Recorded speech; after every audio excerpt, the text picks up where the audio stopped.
Good late morning or early afternoon, everybody. We have made it to Tuesday, and now I want to talk a little bit about the Seattle Seahawks offense. I already said most of what I have to say about this Seattle Seahawk defense. Already said what I feel needs to be said about that unit and how it's bad and it's irredeemably bad and it's unacceptably bad and it's very unlikely to be good under this regime because this regime has failed to produce a good defense for 7 straight seasons. That's a pretty big sample size. We see organizations go through 3 head coaches in that time period sometimes. 3 different regimes. That's how long they've had to get that defense going, and they haven't done it. It's produced a couple above average defenses, and that's it. So now I want to flip the conversation over to this offense because this side of the ball I'm a little more optimistic about, and I'm a little more resistant to the idea that we need to radically change things. I'm a little more reticent to say we need sweeping wholesale changes and we need to blow everything up. I don't think we do on offense. So let's talk it through real quick and I'll kind of try to explain what I'm seeing here. So, first, let's start at ESPN.com, sorted by points per game. The most basic level possible, the shallowest level of analysis.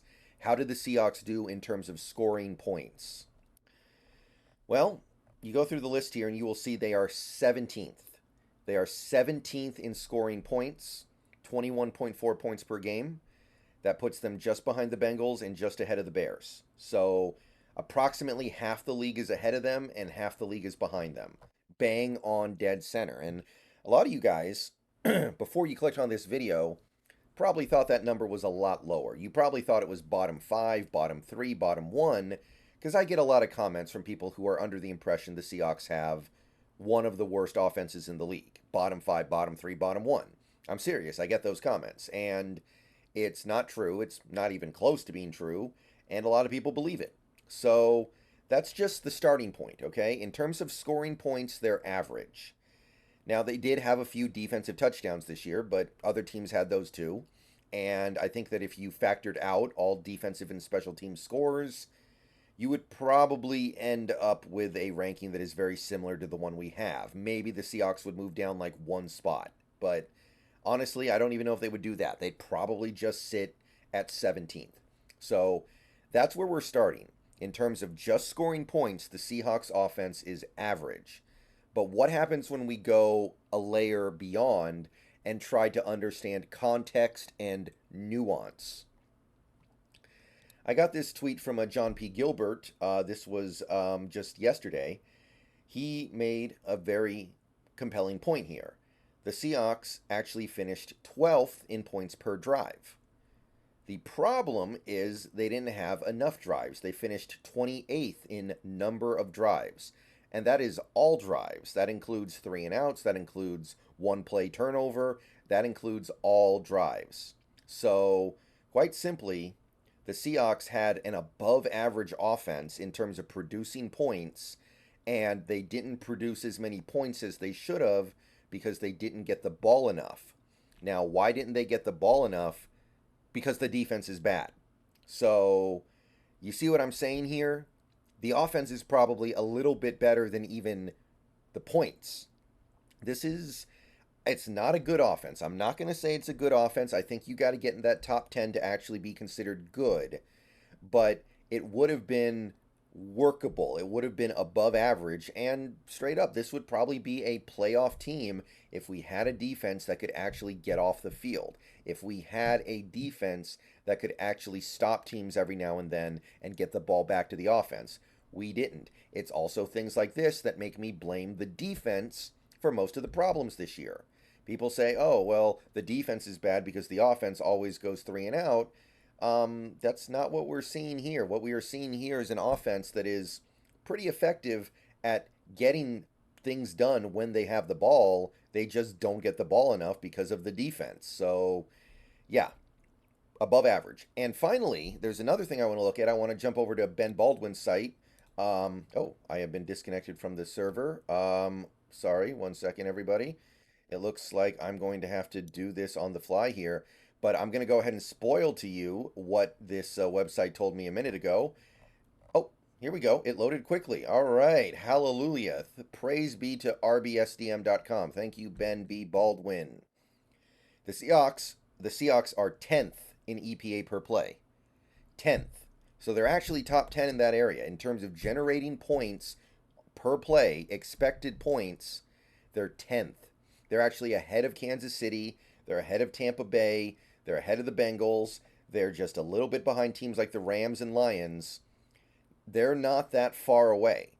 They are, in many of the advanced metrics, showing signs of being a wait for it. I know this is going to be kind of a bold proclamation that goes against what most people assume about this Seahawks team. A good offense. Like, there are real signs here of an offense that is good. So I don't know if I want to mess with it too much. So you put all that together. Average number of points, above average points per drive, good EPA per play rate.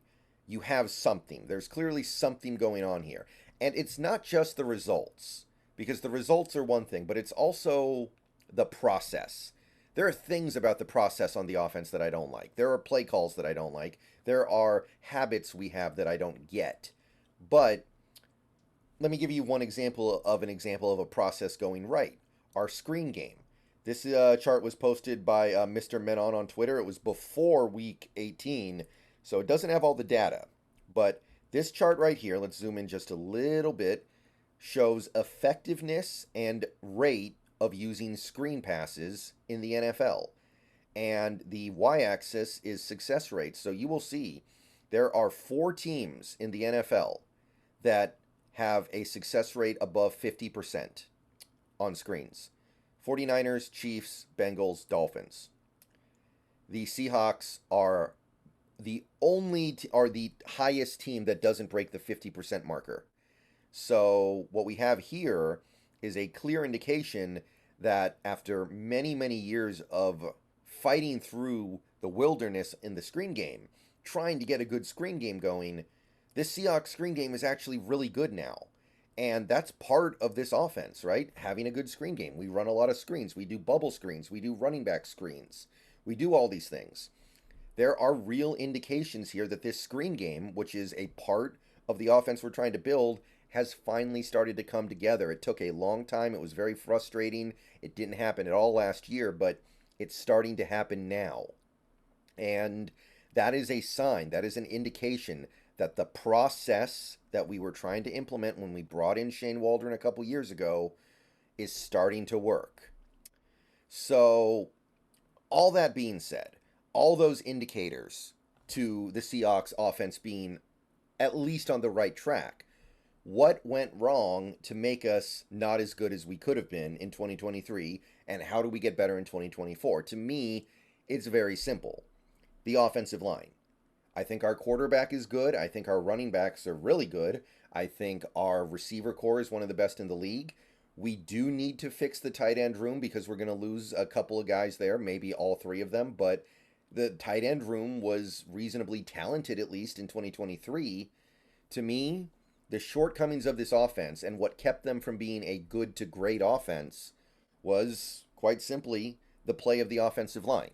And if we pull up this chart, which is the pass protection ratings composite from Ben B. Baldwin on Twitter, you will see exactly that. So this was taken before week 18. So this is before the last game that every team played. But you can see that there's not much saving the Seahawks here. Maybe they bumped up 1 spot after their last game. I don't know, but it doesn't matter.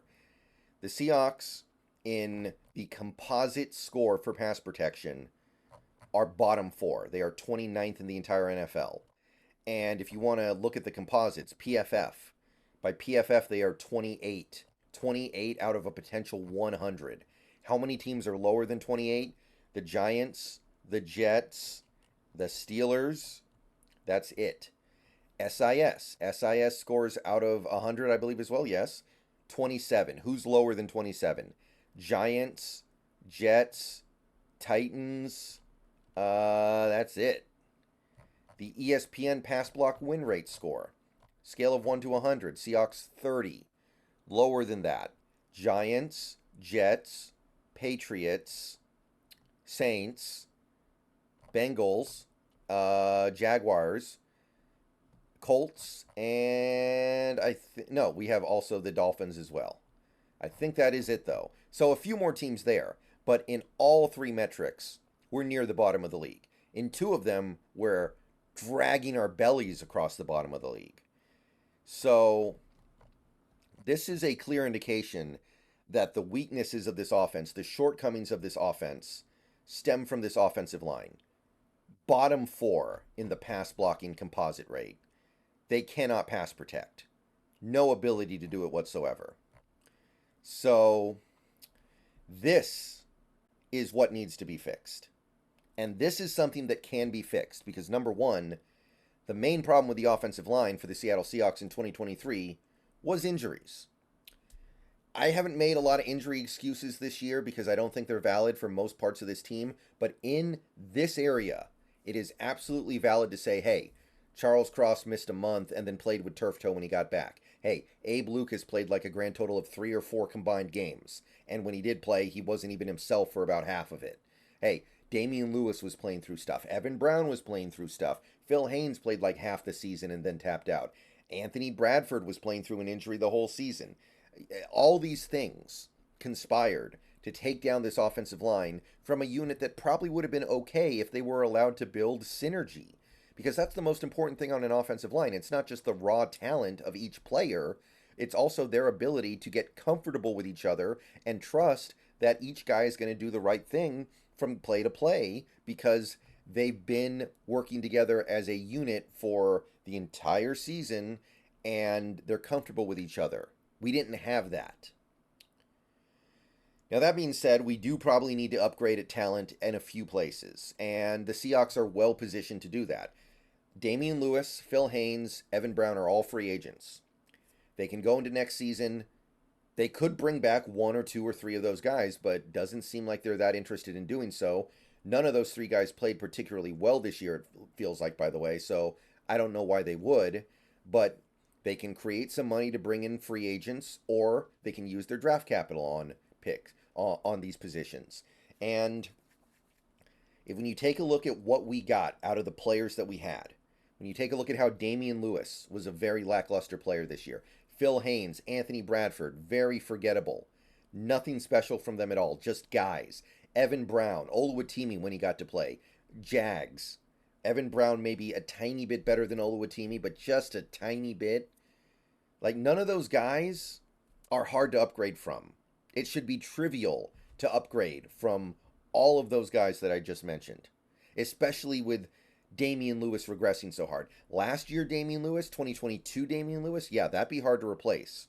But we're trying to replace 2023 Damian Lewis, who took a big step backwards. So this is fixable.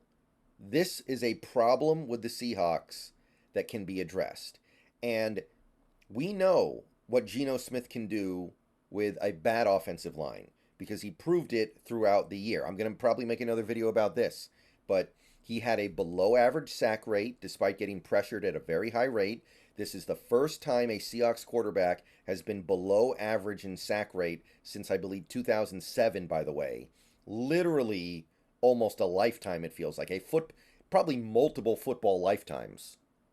So we know that Geno Smith can do work to overcome a bad offensive line, which is what he did this year, which is why, despite the offensive line being this bad, the offense was anywhere from average to above average to good.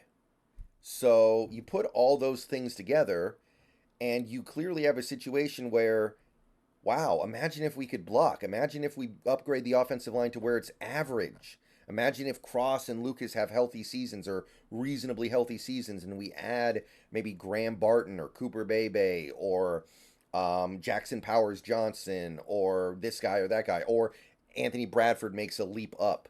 All these things that are perfectly reasonable and doable. So I'm not really looking to rip up this offense right now. I think this offense is on the right track and can get a lot better with just a couple of tweaks and a little bit of injury luck. Let me know what you guys think. I'll see you guys later. Go Hawks. More videos coming later. but I had to talk about this for a little bit.